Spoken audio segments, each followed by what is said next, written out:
ഉണ്ടായി.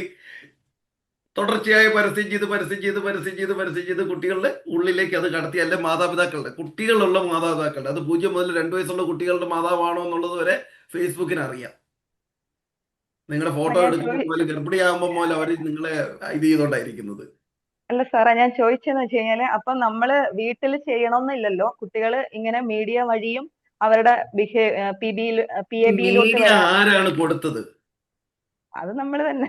ആ, അപ്പൊ പിന്നെ കുട്ടി തന്നെ പോയിട്ട് മീഡിയ എടുത്ത് ചെയ്യാനായിട്ട് ഒരു കുട്ടിക്കും അറിയത്തില്ല. 0 മുതൽ 2 വയസ്സുള്ള കുട്ടിക്കും അറിയത്തില്ല, 2 മുതൽ 6 വരെയുള്ള കുട്ടിക്കും അറിയത്തില്ല.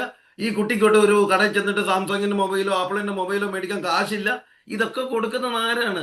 നിങ്ങൾ കൊടുത്ത് പഠിപ്പിക്കുന്നെന്ന് പറ. എന്നുവെച്ചാൽ നിങ്ങൾ അറിയാതെ എന്ന് ആരോടായി പറയുന്നത്? ഒരു കുട്ടി തനിയെയാണ് ഇത് മേടിക്കേണ്ട. നിങ്ങളെ ആശ്രയിച്ച് ജീവിക്കുമ്പോൾ നിങ്ങൾ കൊടുക്കുകയാണ്. എന്തിന്? ശല്യം ഒഴിവാകാൻ നിങ്ങൾ കാർട്ടൂൺ വെച്ച് കൊടുക്കുന്നു. നിങ്ങൾ എന്നിട്ട് നിങ്ങൾ സന്തോഷം ആസ്വദിക്കുന്നു. അപ്പൊ നിങ്ങളുടെ കുട്ടി അവിടെ ഇരുന്നുകൊണ്ട് പലതും പഠിച്ചെടുക്കുന്നു. പഠിച്ചെടുത്തിട്ട് അത് കോപ്പി പേസ്റ്റ് ചെയ്തിട്ട് പിന്നെ പറഞ്ഞിട്ട് മാതാപിതാക്കളല്ല കാർട്ടൂണാ കുഴപ്പം. യെസ്, കാഴ്ച വഴി, കേൾവി വഴി, സ്പർശനം വഴി, രുചി വഴി, ഗന്ധം വഴി, ചലനം വഴി നിങ്ങളുടെ ഉള്ളിലേക്ക് കടന്ന് എന്തു പോകുന്നു? Once set is set. അതിന് നിങ്ങൾ തന്നെയാ ഉത്തരവാദി.